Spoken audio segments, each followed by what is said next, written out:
Lah saiki enenge aku apa kowe arep mungsu aku? Lho. Kresna sinayang manggelung mintonaken. Mintonaken dewe kramanira. Ora guyu. Aku ora guyu. Lah sapa sing ora guyu weruh kelakuanmu kaya ngono kuwi lho.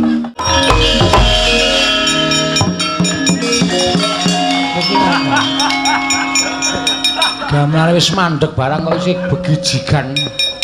Prabu Kresna. Iya, dasar para nyata. Kresna sinayang manggelung mintonaken.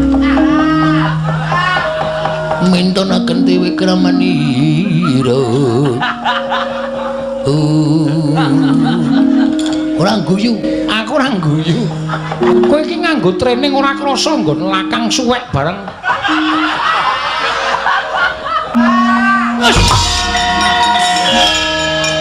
Iki pemaine bal-balan. Main bal-balan dasmu.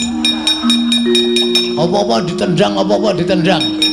Kena kandhani ora kowe? Hah? Kena kandhani ora? Kula gelem dikandhani nek waton Bathara Guru ngendikake bapakku iki omahe kene isih urip apa wis mati. Kula ngamuk sak ngamuk-ngamuke. Ora nyawang Pandhawa, ora nyawang sapa-sapa. Tamu kabeh. Wah.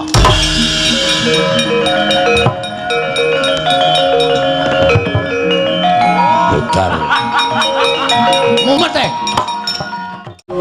Tak dilatih pupune. Sapa Werkudara gila merinding kabeh awake. Jana kok candak tangane jempole ya cokot. Us. Perangmu ngawur, ya men, sing penting menang kok. Lah saiki enenge aku apa kowe arep mungsu aku? Lho. Kresna sinayang manggelung mintonaken. Mintonaken dewe kramanira. Ora guyu. Aku ora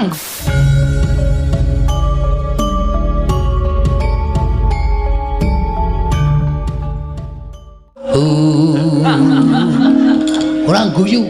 Aku ora guyu. Lah sapa sing ora guyu weruh kelakuanmu kaya ngono kuwi lho. Kowe iki nganggo training ora krasa nggon lakang suwek bareng. Mula kok tak nggo mlayu kok sorane tuk-tuk-tuk-tuk-tuk. Kowe iki nganggo training ora krasa nggon lakang suwek bareng. Mula kok tak nggo mlayu kok sorane tuk-tuk-tuk-tuk-tuk. Ben, arep suwek kabeh mbok Ben. Ora lega senengane ku nek nganti ora ketemu karo bapakku. Wani karo aku. Sing tak wedeni apamu? Wani tenan. Wani tenan. Mati dening aku ya.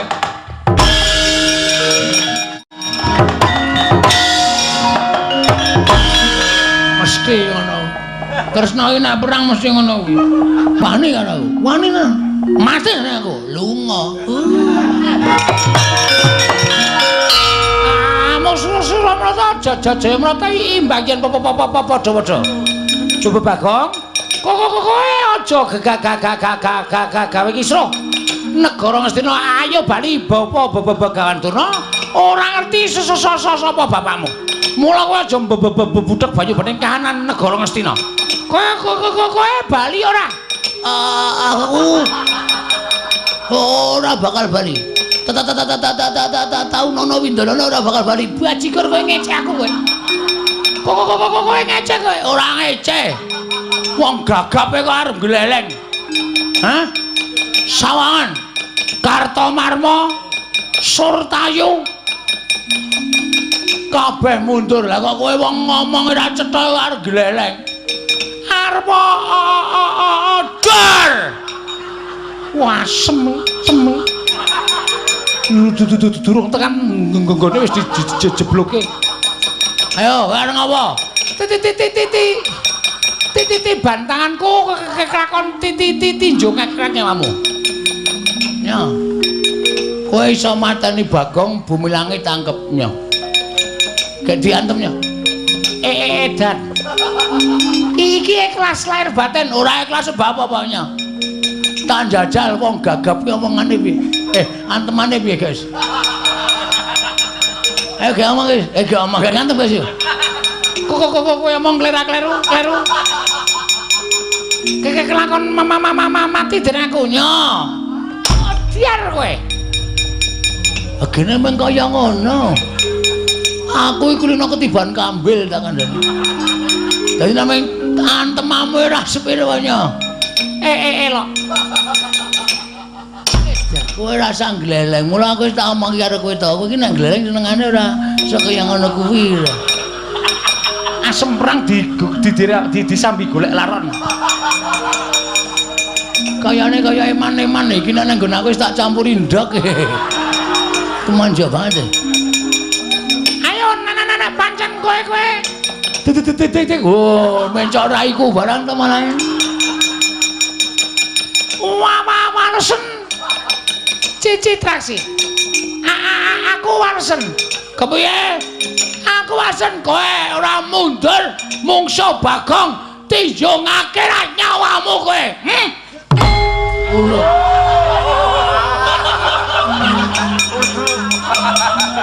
Kapokmu kapan? Penabuh iso tak hapusi. Kowe aja sembrono. Ayo, gegeke anon mergane Pak. Tenan saiki tenan yakin. Aku ora ngapusi aku yakin kok. Ndak aku ngerti dihapusi penrawit cilok aku mati jeneng aku.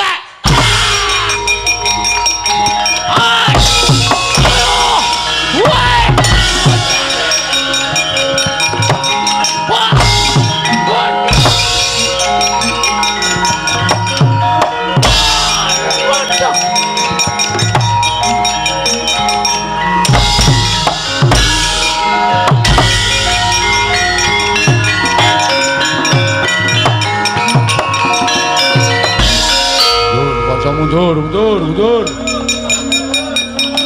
Bagong ngamuk Dewangi Antasena. Kurawa bubar maut mundur. Mundur.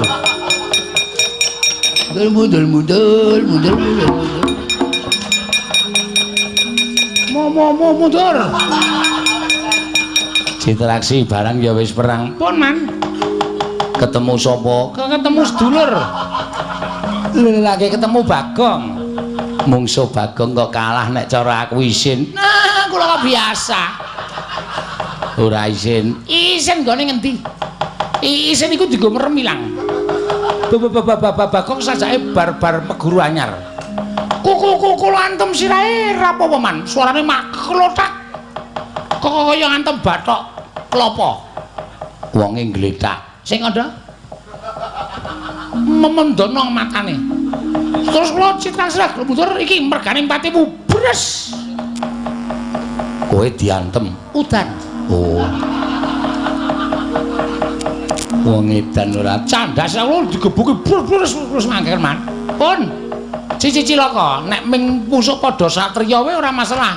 Nek mungsuh wong edan-edan ngoten nika Kurawa kalah isin menang ora kondang. Nggih ta?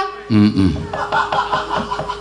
Mula niki sing dadi tok sumbering perkara niku Bapa Penemban Durna. Bapa Durna diwenehke kalih si sapa jenenge Bagong mawon terus mengke pripun supaya ana penyelesaian permasalahan. Iya. Neng nang dudu. Nek nganti niki mengke sesampeyan tetep ngetapke para Sasata Kurawa nyenyemelangi Mas. Bapak Bagong nek ngamuk medeni. Pun kula semanggaken. Piye ne? Kancamu piye? Isih ora Kurawa? Nek isih kon maju, kon methuke Bagong. Nek Kurawa entek patihe ngene, uwek-uwek cangkeme. Is. Aku kira melu apa-apa. Aku kira melu peperangan iki. Wis tak anggap melu kowe. Anggere Kurawa isih ngroyok Bagong Titanana. Aku nek saya mangkel. Ora kok Kurawa sing tak bondo kabeh. Ning klebu ratu Ngastina melu tak bondo legane ngatiku. Weh, lha tiwasan. Piye kok? Piye? Niki sing disandra wau malah mlayu e. Sapa? Durna. Lah aku ngoyak kowe dilarak karo Pak Dikartomarmo. Durna ora ana sing jaga. Mula Durna mlayu. Niku kudu kecekel kudu ditakoni teng pundi bapak kula. Nek ora iso kecekel ngrekoso. Arep takon sapa meneh ora takon Begawan Durna. Terus karemu sampean tanggung jawab iso nyekel Begawan Durna. Tak cekeli. Kowe ngoyak saka kene aku tak ambles kuwi tak methuki saka kono. Siap.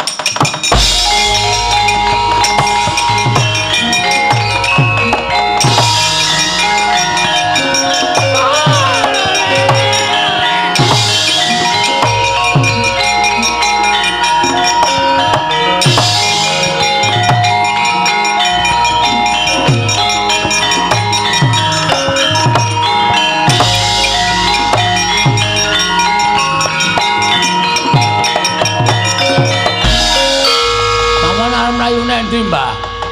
Kula niku mung jane mung arep takon karo sampean, mawangsulan. Nek sampean ora iso wangsulan, sampean kudu lunga saka negara Ngastina. Wis niku mawon titik. Syarate mung niku mawon. Ora werna-werna. Bagong, aku kuwi ora ngerti tenan ya, Bagong. Kowe iki ya aneh kok takon karo aku. Nyatane uripe iki dhisik kowe karo Begawan Durna kok dadi kowe takon aku. Ora ana jamal mung ngerti aku kok ngerti karo wong tuamu ki sejatine sapa iki aku ora ngerti. Sampeyan niku dadi pendhita sing ampuh. Panjen. Mula sampeyan kudu bloko. Aku ora percaya sampeyan ora ngerti. Mula sampeyan kudu bloko kali kula nek sampeyan tetep ngandhake ora ngerti, aku ora trima tenan.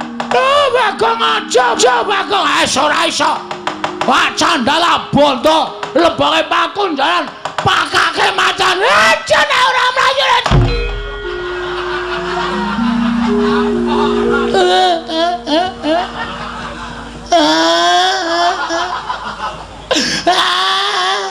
Ngopo, Mbah? Bagong, aku minta maaf. Aku njaluk ngapura. Aku ora iso ngandhake bapakmu, Bagong. Aku aja to pilara ya.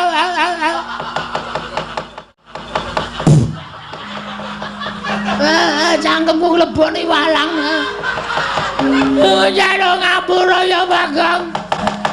Piye, Gong? Kok niki sing kudu menghakimi aku. Asli aku wis. Aku mangkel nek carane ngene iki. Saman bloko mboten. Aku ki ora ngerti. Aku ki ora ngerti tenan, Bagong. Wis, nek ora ngerti, titeno tendangi siramu. Sik, Gong, sik, aja ngawur. Iki pendhita lho, Gong. Terus nek pendhita tok kurang ajar tok tendangi sirahmu aku sing ora trima. Arep dikaya ngopo iki gurune bapakku.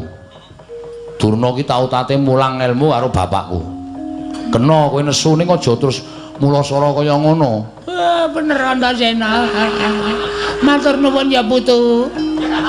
Aku wis tak lindungi. Meneng wae tak rembuke sing apik-apik, Mbah. Iki lho cah Bambung ning ngerti tata krama. Ora terus sampe naik dhewe. Terus ra entuk ditutuk dijotosi ra entuk. Ora entuk.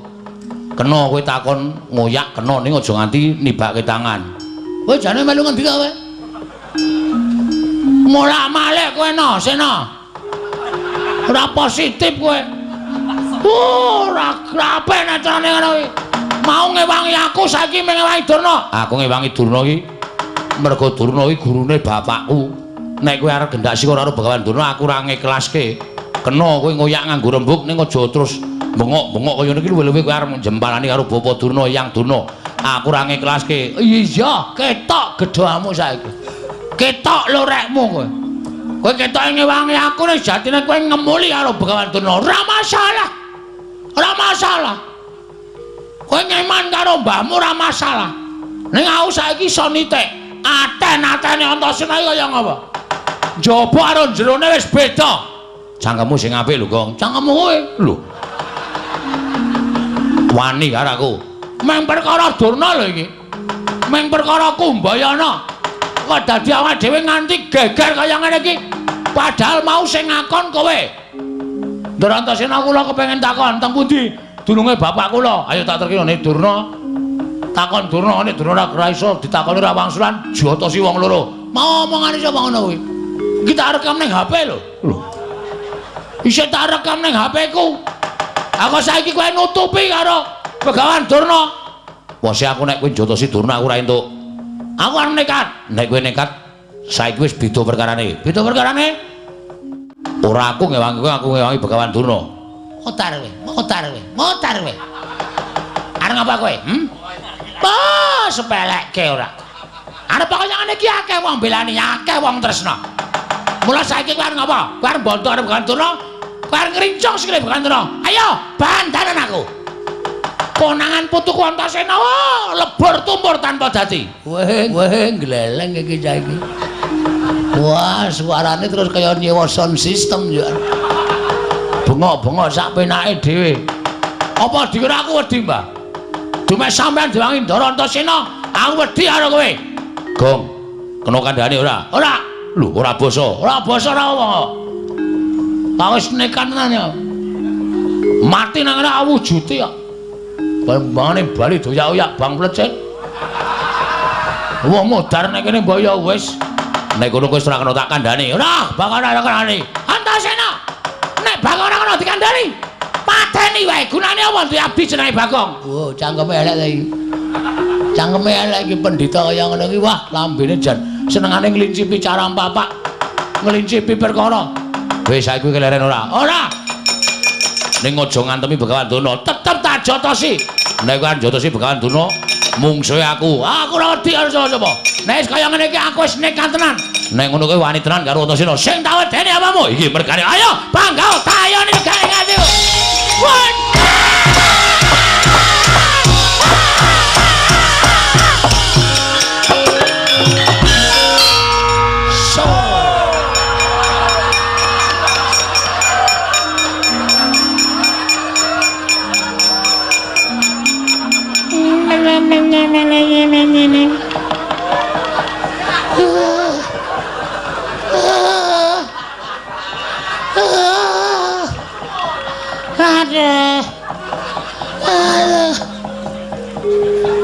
Wong kok ora hafal sandiwara. Modar wae. Tonjo nganti mlengkung.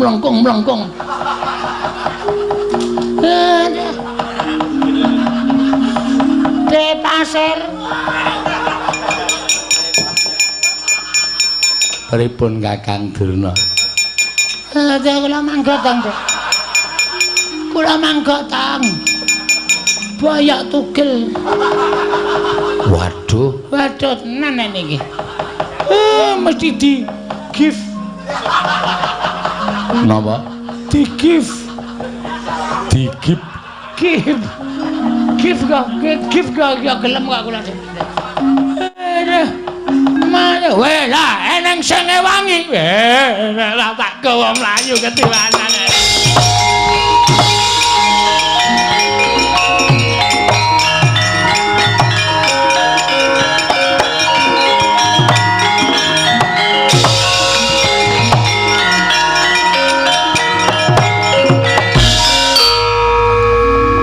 Kok ngerti sandiwaraku, Gong? Lho, pemain ketoprak. Aku wis paham sampean kedap-kedip mripate.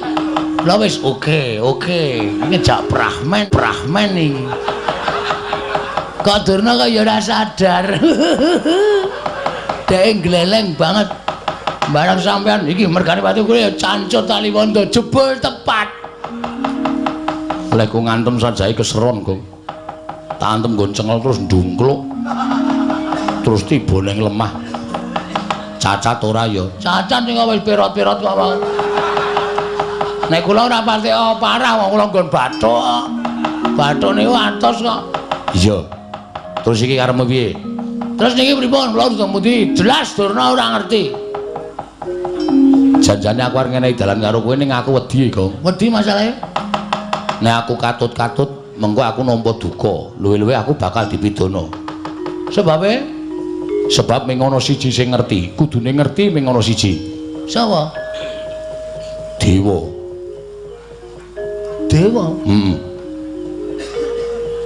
Papane ning Kayangan. Kowe munggah ning Kayangan Suralaya. Lho, apa isih ana kereta? Lho. Nek jurusan Surabaya iki ndak mau jam 6.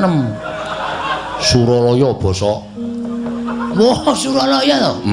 Krunguku Surabaya. Suralaya. Terus matura Bathara Guru, bapakmu sapa? nek Bathara Guru ora ngerti tak bubarke murite. Lho. Murite sapa? Murite Bathara Guru. Bathara Guru ki udu guru sekolahan kuwi udu ning Bathara Guru. Oh, lho tak ketemu e. Tangane papat. Wah. Nek kosokan suwe kuwi. Lho. Kok suwe? Keleke papat e. Ngono su kelek loro wis suwene ora jama-jama kok keleke papat. Kuwi kayangan ana ngene takon, Bu Kulun, kula nyuwun prisa bapak kula sinten? Nek Bathara Guru ora ngerti, Amuk. kowe kok seneng banget nek ngajani aku elek kowe. Lah arep ngopo nek ora ngerti arep ngopo? Nek aku modar seneng. Iki mung titahe. Dewa ki wong sing nguasani kayangane. Titah kae aku nek nyawang karo kowe iki titah sing kena lara lumbeting pati. Maksudnya? Iso lara ning ora iso tekaning pati. Wah, malah rekoso lho kuwi. Nek upama lara nganti lara banget aduh mongko ora mudar-mudar malah kesiksa lho. Mbok kata-kata kuwi dilangi wae. Ora kena lara, ora kena pati, ngono malah penak. Kowe titah sing ora kena lara, ora kena pati. Nah, Munggah ning kayangan. Ora ana sing iso ngalahke karo kowe. Yakin aku sumpah. mun nek nganti kula kalah cemplungke Kawah Candra di muka, Tak susul. wah, meng bluk iki menan. Iki meng kata-kata kosong iki mengane. Iki nek carane majalah ming pawarta sanes kasunyatan iki. Engko aku nyusul nek kira-kira kowe sing menang aku tak ning donya wae engko ndak dikira aku sing aja-aja karo kowe. Ngoten iki? Iya. Oke, ora masalah. Terus kayangan niku liwat Ngabur. wah niku tikete larang. Mabur piye carane kowe anake Semar? Ning nganti ra iso mabur percuma. Ala dene kuwi anake Semar, anak angkate Semar, anu golek karo bapakmu sing tenanan ming mabur kok ora iso. Oke. Mang tonton Den. Wadake. Arep ngopo kowe? Matek aji. Tekan kayangan. Ya muga-muga ora temangsang. Mabur kok temangsang. Ora nganggo kendali rak mabur.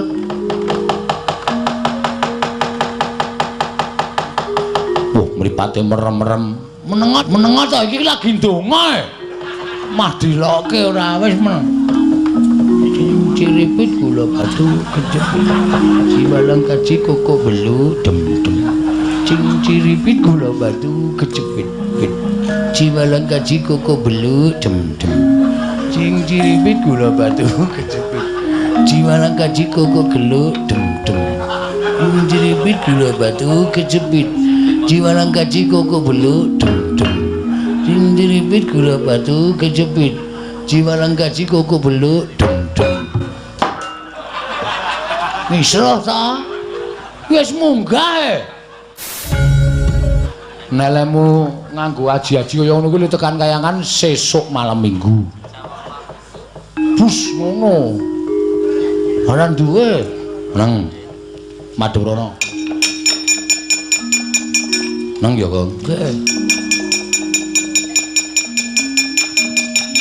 Tak suwun terus sing gawe jagat tak tendang bokomu saka kene.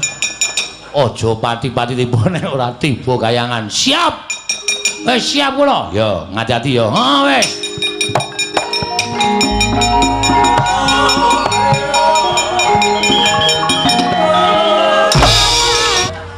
Kakang Narada, Kakang Resi Kanika Putra.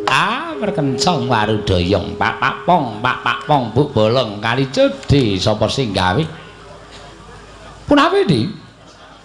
Kakang rumaos bingung raos sing manahipun ingkang rayipun Manikmaya ingkang sekawit kamontenan kayangan katingal ayem tentrem nanging dumadakan wonten hawa panas ingkang sumundul wonten ing ngawiyat. Kakang Narada menika saking dayanipun menapa? Nuwun pamunten Di. Menika mujudaken satunggiling pandangon menapa panardi tumapipun Karo Gusti Pangaludal sebab paduka menika dewaning para dewa nalindraning para jawata mesti kemawon mboten badhe kekilapan dhateng mubah musikin titah nanging sebab menapa dene paduka dadak dangu dhateng Karo Gusti Pangaludal Adi Pramesti. Kakang Rodo, punapi? Ngibaratipun kula menika ingkang damel cangkriman, Kakang Rodo ingkang kedah mbatang cangkriman. Mboten wonten jamak limahipun ngatasipun kula menika ingkang damel cangkriman, Kakang Rodo. Mboten purun nyangkrim, nanging kula ingkang mbatang cangkriman. Menika naminipun mboten nilok Kakang. Salah. Inggih. Menawi kula mekaten kula namung badhe munjatung saha paduka Adi Pramesti Bathara Guru. Sejatosipun kayangan menika mboten wonten lemah sangar kayu waing. Pandhita malih tinggal menawa dene wujuding satriya ingkang seleh kasatriyanipun tuwin ambrahmana menika babar pisan mboten. Namung mugi antatosna ing kawuningal. Bila jagat geger menika dipun sababaken namung tingkah lampahipun titah pujangkara ingkang mboten gadhahi derajat tuwin mboten badhahi kaluhuran wonten ngarsa paduka Adi Pramesti Bathara Guru. Namung titah menika kawula alit, nanging nadyan kawula alit kawasa akarya gara-garaning kayiwangan. Lan mugi antatosna ing kawuningal menawi Adi Pramesti Bathara Guru menika mangke mboten limpat, mboten pinter anggenipun nangungkap dhateng lampaning jagat tartemtu badhe ngembet utawi dabe malembar wonten ing kayiwangan Suralaya mriki lho Di menika ingkang dados kuwatosing manahipun Raka Sidi Pangudal Adi Pramesti Bathara Guru. Rikat lampahing rata tanpantara prateng sukuning argaram kang tumingal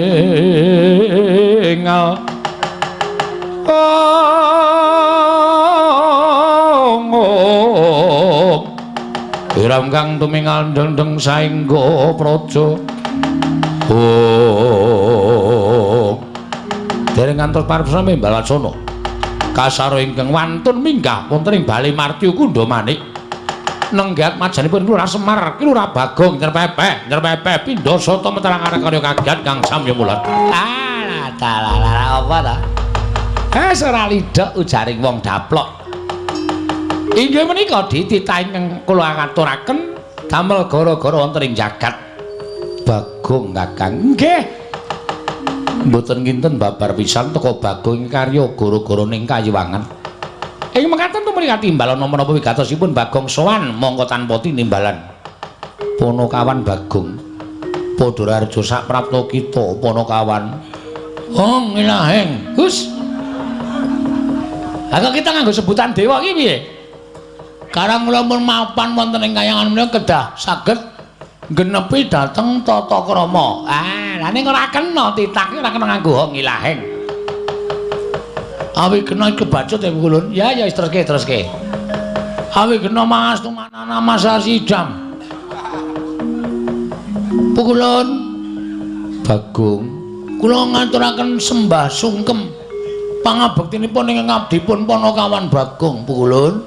Iya Bagong. Pukulun ana apa? Menawi Pukulun Bathara Guru astanipun sekawan menika nggih pados kaos wonten pundi Pukulun? Gak tenan ta. Iki senengane apa-apa kok ditakokke kok. Asal usule wong pinter ki mergo ora isin tetakon. Ha nggih ta Pukulun? Jab niku nek tuku kaos menungsa lumrah, monggo tangane papat. Napa bolongan siji dinggoni wong loro? Napa mboten sesak? Dilakon. Bagong, wonten dawuh Pukulun, ulun mboyanate ngagem kaos. Mekaten Pukulun. Iya. Oh nggih. Kok astanipun ingkang kalih sedakep Pukulun. Napa sampun mati rasa? Bagong, wonten dawuh ulun ki Sang Hyang Jagat Girinata, Sang Manikmaya. Ulun ki kami tuwaning kayiwangan. Kula sampun prisa Pukulun. Pukulun anggenipun ngunjuk benjang menapa menika ngedhep teko wonten mriki. Tak duduk gendhelmu lho nggih. Iki dewa e. Pukulun sinten sampean? Ulun Bathara Antrada. Wah, sing sok berkencang waru dayang. Dayang nang pinggir kali ngoten nika. Iya, ora diyani ndak malah tekan ndi. Weh lah, aku nang kene ketemu dewa-dewa. Ingkang wonten wingking panjenengan? Ulun Bathara Indra. Weh lah. bintang televisi. Bintang televisi iki sapa Indra? Dono Kasino Indra. Wis ora ana ning kari Indra tok. Lah nggih mulane Dono Kasino ora melu sowan mergo wis ora ana. Sing ana Indra tok. Bagong, wonten dawuh Bukulan? Bukulun. Bukulun. Apa wigatine dene kita suwana ning Abyantara Ulun? Bukulun. Bukulun menika satunggiling jawata ingkang mboten ngertos rasa blas kasihan.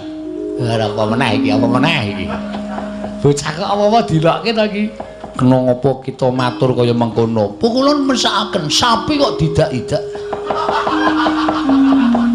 Kuwi lembu andine titihaning Sang Hyang Jagat Girinata, sapi didak-idak. Kula bae Bukulun. Mungkin kula sik ngaritke. Bagong kita aja edan. Bola bali nek bocah ndugal kewarisan. Nggih Bukulun, apa wigatine? Sepisan kula ngaturaken sembah pangabekti kanja wonten ngarsa paduka pikulun Sang Hyang Jagat dunia. Jagat Giri Pratingkah. Nyun ngapunten mboten apal, Bu. Jagat Giri Pratingkah. Ulun tampa pangestu ulun tampanana. Kula pundi nggo jemet paripe. Mugi anadosna engkau napa katentremaning manah kula Bukulun. Iya Bagong. Dene dukap ing ngangka loro. Bukulun, panjenengan menika sesembahanipun para titah wonten ing ingkang gesang wonten ing Madyapada. Sedaya para titah menyembah lan paduka Bukulun. Mboten wonten ingkang mboten nyembah lan panjenengan. Mula panjenengan menika satunggiling dewa ingkang mangertos dhateng mobah musik ing titah.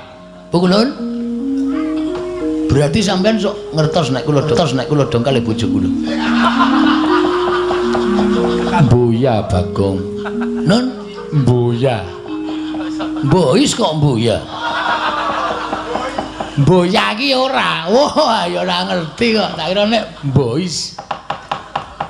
Ing ngangkat 3 sejatosipun manah kula menika menangis Bu. Ati kula menika nangis. Sebab menapa? Kula menika mboten nate tepung kalian tiyang sepuh kula. Bagong, apa? Gus, basa wonten dawuh. Kita iki piye kok dadak nangis ati kita? Wong ditetepke kita kuwi anake Semar. Bong. Kamu tukang bohong. Malah nyanyi barang. Kita kuwi anake Semar. Dudu. Semar ki meng bapak angkat junjung. Semar ki bapakku Pupon. Ngoten. Dadi asline kula niku anane Bagong urip ana ngalam padang, mesti ana sing anak-anake. Ra mungkin menungsa kok mlethek saka watu. Ra mungkin. Ra mungkin kula kok tiba-tiba wonten druk langsung teng rumah bersalin tanpa ana simbok. Ra mungkin kula niku diciptake saking tumindake bapak kalih simbok. Mula kula ajeng takon bapak kula sejatosipun menika sinten Bu Kulun? Bagong, dalem ulun critani. Waduh suwe iki. Mbuya. Ulun tak crita kelawan jeneng kita. Kita kuwi sayekti mbuya dianak-anakake. Sabab ngerti yo. Kita kuwi asale saka ayang-ayangane Kakang Ismaya. Nalika semono jeneng kita kuwi dudu Bagong nanging Gombak. Ombak. Ombak dengkulmu kuwi ora. Satemene kita kuwi tuwa dhewe tinimbang Petruk karo Gareng. Nanging gandeng kabeh mas pinesti kita tumuli dadi nom sing dituwake Gareng karo Petruk. Ning sejatine kita kuwi asale saka ayang-ayangane Semar. Mula yen to kita goleki kelawan wong atuwa kita ora bakal ana. Ngono Bagong critane. Kok kaya meng dapusi ta ya? Ora mungkin wong kok digawe saka ayang-ayangane Semar. Atene ayang-ayangku dhewe tak gawe wong wedok ayu. Terus tak pek dhewe. Sampeyan ampun ngayarawa. Ampun ngayara. Ampun gawe cerita sing ora nyata. Niki kula wis tekan sirah lho emosi kula.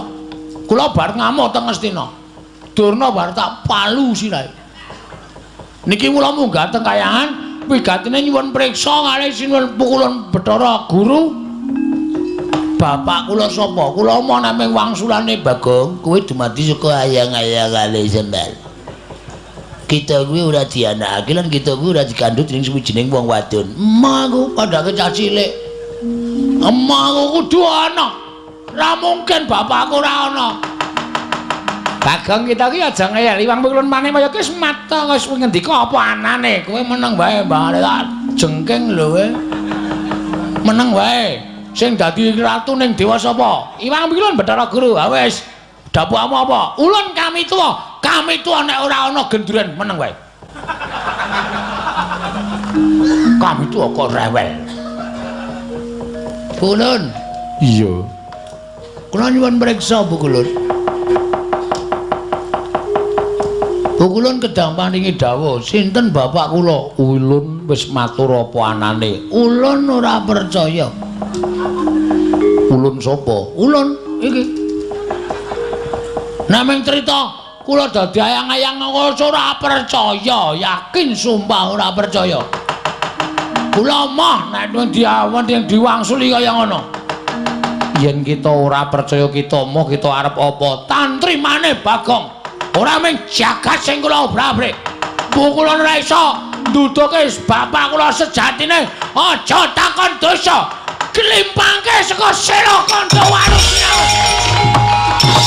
Welaikan.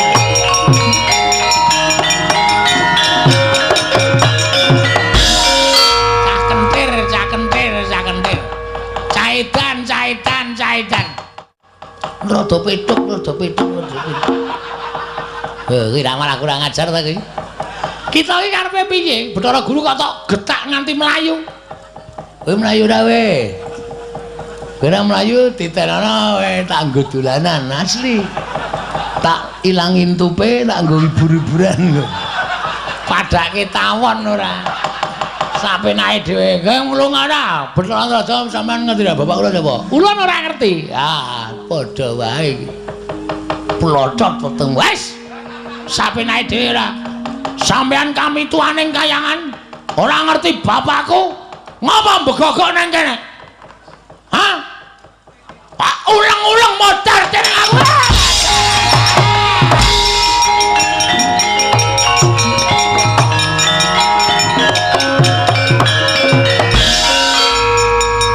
Bagong, wong kang kaya kowe padha karo wani marang kadewatan. Iki putrane Bathara Guru ngangka catur Bathara Indra ingkang bakal bondo lawan kowe. Yen perlu tak lebokke ning kawah Candra Dimuka. Kowe sing tak lebokke nang lemari es. Ayo, amos Ramata Janata.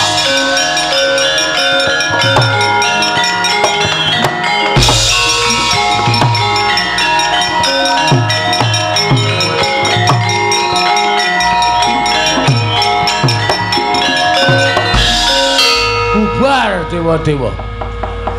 Gleleng tenan Bagong bengi iki. Dewae kalah karo aku. Bathara Guru tak getak langsung melayu saka Sela Kandha Waru Binangun. Bathara Antrada ndelik Indra numpak mobil jeep. Langsung lunga. Apamu kapan? Gak kayangan sepi banget iki. Piye iki? Ora ana wong wing. Tak mlebu ning Karang Kawidodaren apa ya? Sempatan iki. Ya iki mesti widodari lagi adus. Arep menek uwit jambu dipun nirmala ngengok widodari. Dari widodari iki ayu-ayu. Ning aja engko ndak malah ora ketemu karo bapak aku makokean dosa. Nduk goleki bapak ora ketemu malah niatku malah elek nginjen para widodari. Tak oyahe Bathara Guru. Kok iku nek ora tak takon sapa meneh paling dhuwur ya mung Bathara Guru kok. Lho, Guru. Iki murid wis mlumpuk. Kowe arep mulang ora? Malah mlayu. Hei. Omar Bakri. Jan wis nek ora ngono Bathara Guru. Ayo aku ki takon tenan ora sampe nawus kowe. Sewu-sewu kalampatanipun ingkang rayi tadah Wadana. Dene sawetawis paduka Kanjeng Koko Prabu kepareng lenggah wonten ing Praja Ngamarta. Nanging dereng nampi dhateng aturipun ingkang rayi Ngamarta. Ih, mboten dados menapa Yayi mbok menawi wonten bab ingkang kapenggalih dening Paduka Yayi Prabu saengga jengandika supe anggen Paduka sampun kepareng lenggah dampar negari Ngamarta. Koko Prabu kasinggihan mekaten. Kresna kakangku aku ngaturake basaku. Iya Dimas Werku durung tak tampa. Pangestunipun Kakang Tampanana. Koko Prabu kula ngaturaken bekti kula kunjuk. Arjuna tak tampa. Pangestunipun Kakang Tampanana Janaka. Kula pun dinggo jimat paripih dayanana ing kasantosan. Kula ngaturaken bekti nggih Den. Iya Kakang Semar tak tampa. Pangestu Tampanana Kakang. Kula tampi ndadosaken jimat ora kaya adat sabening Kakang Nayantaka. Katon cawus guwayamu renu pasuryaning Kakang Semar ana wigati apa Kakang Nayantaka?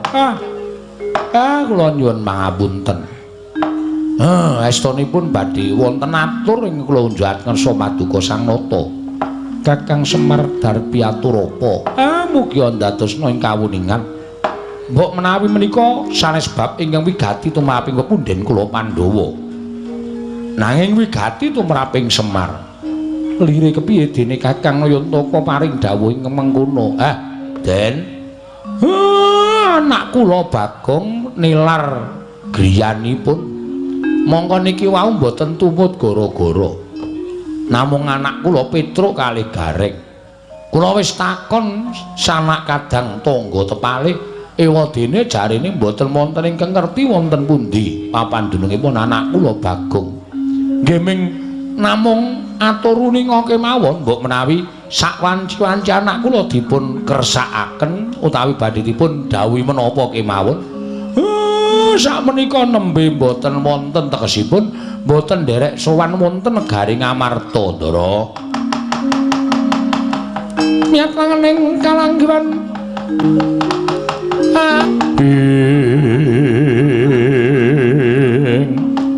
dereng ngantos parepasa mimbal wacana kasaru rawing Sang Hyang Pikulun Bathara Guru ingkang tumiyup saking dirgantara kaya kagiat sangganing para Pandhawa.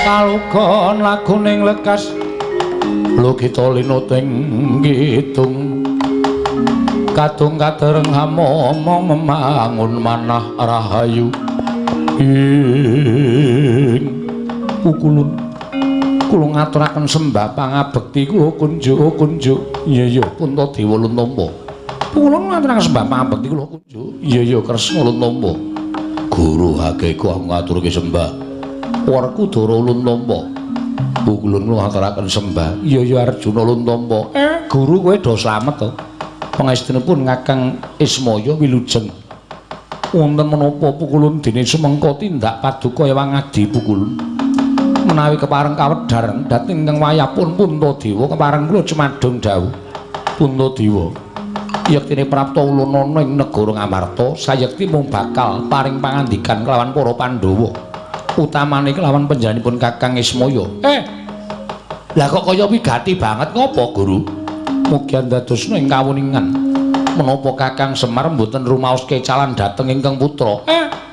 Iki mau aku lagi wae matur nek Bagong pancen lunga saka bale wismane lunga saka omahe.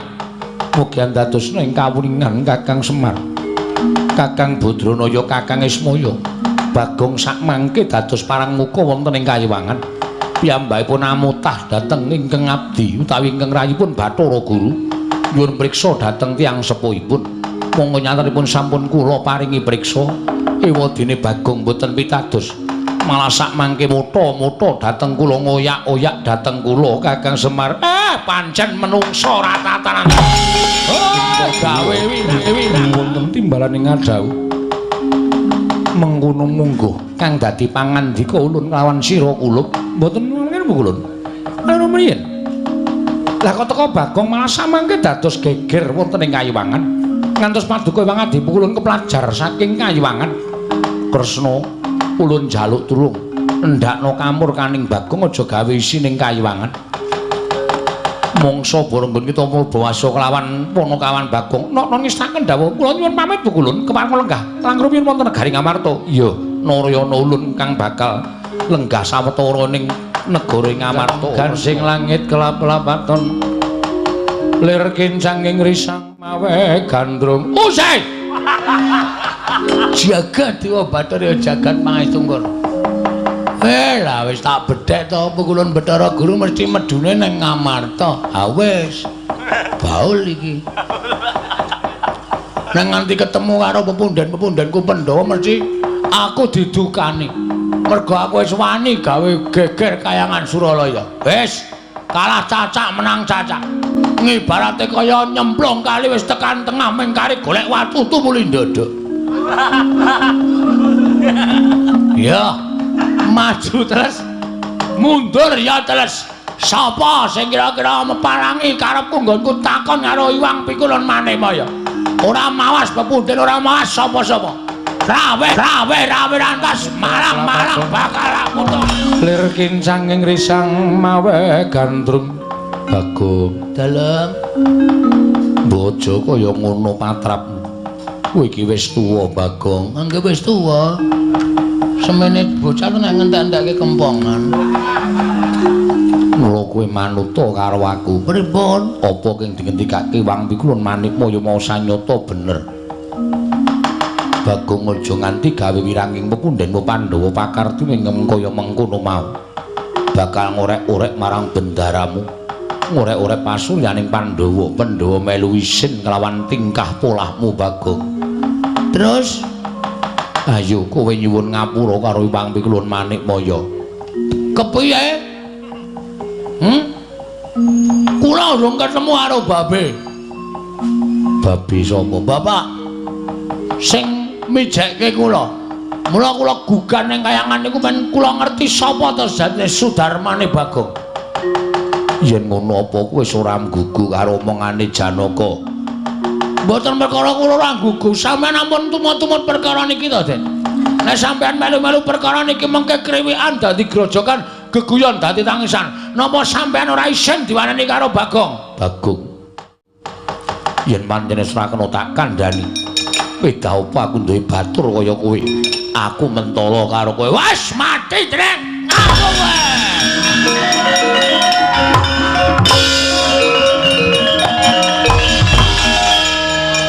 Iki pemaine bal-balan. Main bal-balan dasmu. Apa-apa ditendang, apa-apa ditendang. Kena kandhani ora kowe? Hah? Kena kandhani ora? Kula gelem dikandhani nek wonten Bathara Guru ngendikake bapakku iki omahe kene isih urip apa wis mati. Nek ora ana sing ngandhake kula ngamuk sak ngamuk-ngamuke. Ora nyawang Pandhawa, ora nyawang sapa-sapa. Tak amuk kabeh. Wah.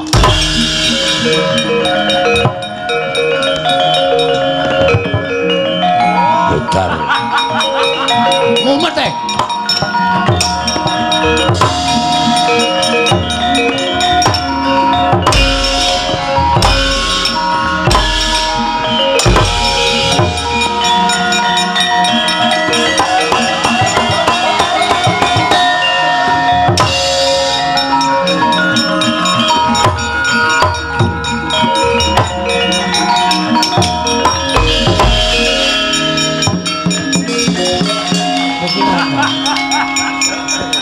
Gamane wis mandeg barang kok isih begijigan.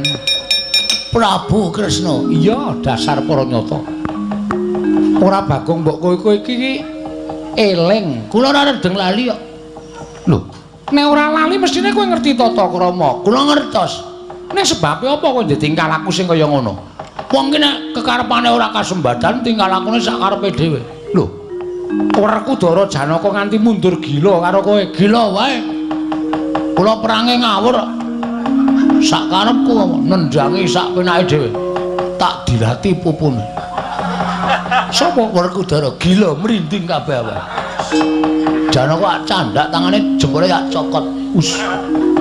Perangmu ngawur. Ya men, sing penting menang. Lah saiki enenge aku apa kowe arep mungsuh aku? Lho. Kresna sinayang manggelung mintonaken. Mintonaken dewe kramanira. Ora guyu. Aku ora guyu. Lah sapa sing ora guyu weruh kelakuanmu kaya ngono kuwi lho. Kowe iki nganggo training ora krasa nggon lakang suwek bareng. Mula kok tanggo mlayu kok surane tuk. Ben, arep suwek kabeh mbok Ben. Ora lega senengane ku nek nganti ora ketemu karo bapakku. Wani karo aku. Sing tak wedeni apamu? Wani tenan, mati dening aku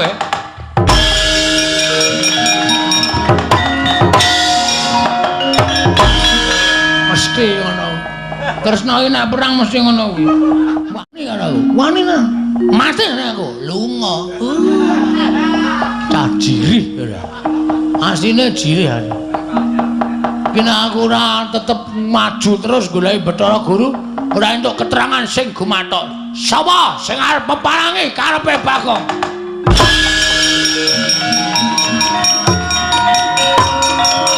Woi.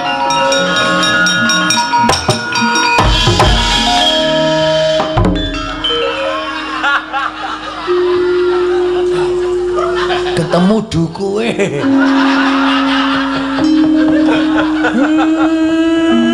Kowe ngopo? Mel. Aku tak takon kowe, Mel. Ora duwe anakmu to? Anakku ragil. Bohong. Kamu tukang bohong. Ngapusi kowe. Kowe wong tuwa ning lambene elek kok. Ngapusi aku duwe anakmu. Petruk gareng kae ya duwe anakmu, kae anak angkat. Aku ya anak angkat. Lah, terus kowe ngopo kok ngamuk nang kayangan? Goleki bapak. Bapakku sing sak tenane. Bapakmu ki asline tukang becak. Ditinggal ning kidul stasiun Tugu. Terus tak temu. Wah, tapok ngiwonengen lho, Men. Wong tuwa ora tatanan kowe. Hah? Pokoke aku kudu goleki bapakku. Lah ora ketemu karo bapakku. Bathara Guru ora wangun dadi nalendraning para dewa.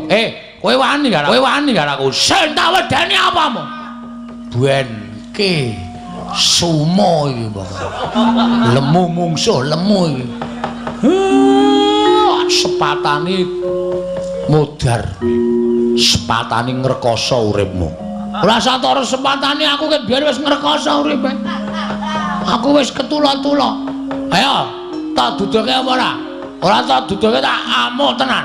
Asli aku ora goro. Ora duduke titenono.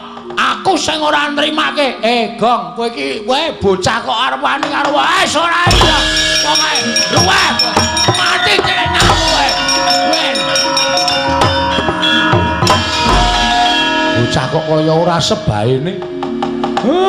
Kaya wis lali Purwadasena pancen ya niate tenan. Gone kepengin ngerti karo wong tuane. Ya wis, iki nek ora tak aturke wong pikulun padha menang ora rampung.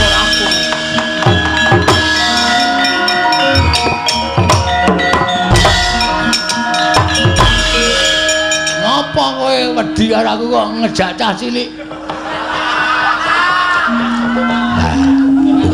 Kula iki nyuwunaken pangapunten.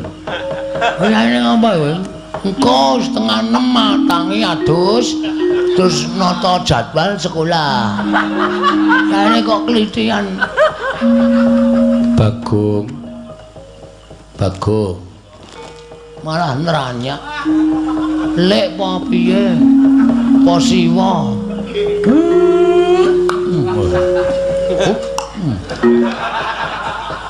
Kowe ngerti iki sapa iki? Sapa ya? Pukulun Sang Hyang Menang. Hah? Pukulun Sang Hyang Menang. Aduh, Pukulun. Kula nyuwun pangapunten Pukulun.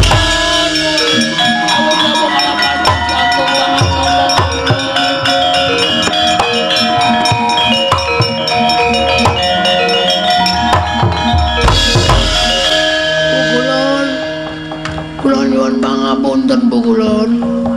Bagong. Sirahmu kok templon nyinyi. Borok Pukulun.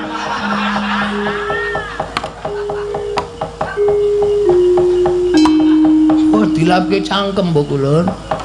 Iya. Apa to kang dadi gegayuhanmu Panakawan? Kula kepengin ngerti wong tuwa kula Pukulun. Bathara Guru Manikmaya wis sak jarwa kelawan jeneng kita. Nanging kula mboten pitados. Mila kula kepengin sanget astunipun pinanggihan paduka Pukulun. Supados Pukulun paring palidamar dhateng kula Pukulun. Bapak kula sejatosipun sinten Pukulun? Bapak angkat kita kuwi Semar. Nggih kula percaya. Ngene, ulun critani. Pripun Pukulun? Sawijining dina Ora. Mundura nggon kita tenguk. Nggih Pukulun. Abab kita ambune ora. Wong mambu kok malah disubal-ubal. Nalika Semar mudhun ana ing jagat, Semar durung darbi ruwang. Tumuli Semar sowan maneh marang Kayiwangen. Nalika semono pancen ingkang nampa dudu kok Manikmaya, nanging wong atuwaning Semar ya kuwi eyang kita, to. Eyang kula? Iya. Sang Hyang Tunggal. Sang Hyang Bathara Tunggal Pukulun. Iya. Nalika semono Semar ingkang wis dadi jalma wantah, mula ora aneh yen to jalma mau kedunungan ayang-ayang, tegese lelayangan. Layang kangen Dudu. Lelayangan menungso, usa. Lelayangan mau tumuli disebda dening Sang Hyang Tunggal wujute menungso ingkang gombak. Gombak kuwi darbi rambut nanging ora tinata. Nanging gandeng. Kita kuwi wonge gecul kumarucul demen bebagongan. Mula tumuli diparingi tenger Bagong. Lan kita ngerti sejatine kita kuwi tuwa dhewe tinimbangane Garing lan Petruk. Nanging Semar ingkang gawe supaya Petruk lan Garing mau dadi kadang kita tuwa, kita tinemu ragil. Berarti napa? Berarti kuwi apa? Ateges napa sing dikendhake Wang Pikulun Bathara Guru menika kepara nyata Pukulun? Iya nyata Bagong. Aduh. Wah, wis kula kebacut ngamuk teng kahyangan Pukulun. Mula ora aneh lamun kita iso ngasurake para dewa, nanging aja pisan-pisan kita ngraman ana ing Kayiwangen. Jalaran kita kuwi kesawapan daya kekuwataning Ismaya, merga kita dumadi saka ayang-ayanganing Ismaya. Mula kekuwatan kita kuwi sak traju, sak bobot kelawan Sang Hyang Ismaya. Dirungokke Mar. Macem-macem karo aku wak tinju. Gedhe ndase. Dikandhani nek digdaya kaya aku. Mekaten Pukulun. Iya, Semar, dalem Manikmaya timbalana tindak mrene. Sartane kabeh para Pandhawa nggih ngestaken dawuh Pukulun. Kaya apa ceblenge nang. Sapa to? Ceblenge nang kene apa?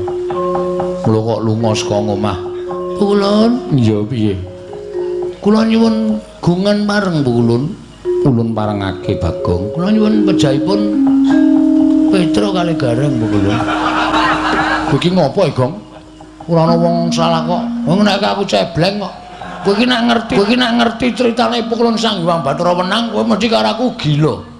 Aku kedadian saka ayang-ayangane Bapak Semar. Mula kekuatanku sak traju sak bobot karo Bapak Semar.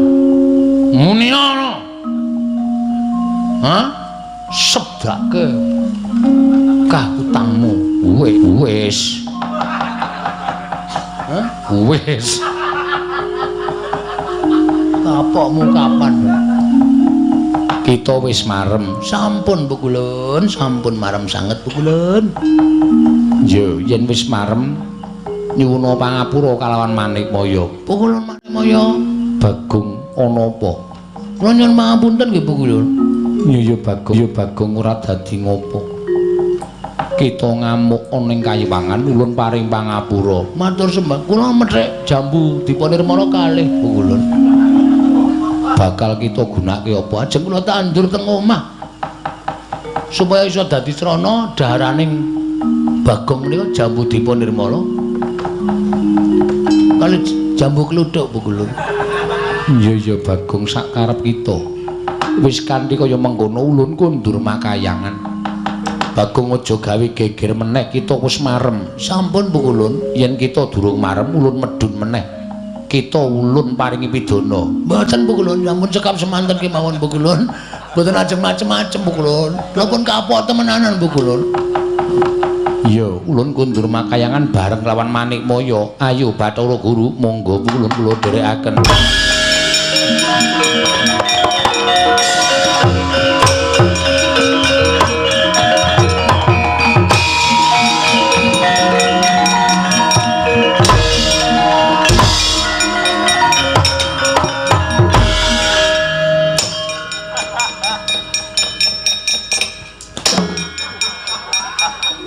Iki dong apa ya? Wong edan kowe iki ngopo to Bagong? Lah kok dadi angkartimu kaya ngono kuwi ngopo? Kowe akarang ya sing jeneng wong gugat. Oh.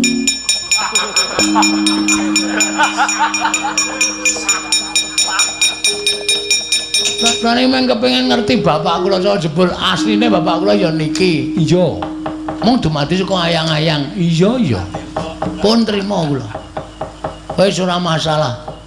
Nganti wit sore gawe geger kok entek-entekane ming didongke ngono kok wis. Lah mau ora wis dinaene ngerti karo Bathara Guru kok isih mesa ora trima. Karang sing kula ajam niku pukulun Sang Hyang Bathara. Tenang. Menang kok tenang. Oh tenang tenan lemu banget Gong ora. Oh babi glubung kaya ngono. Heeh. Iya.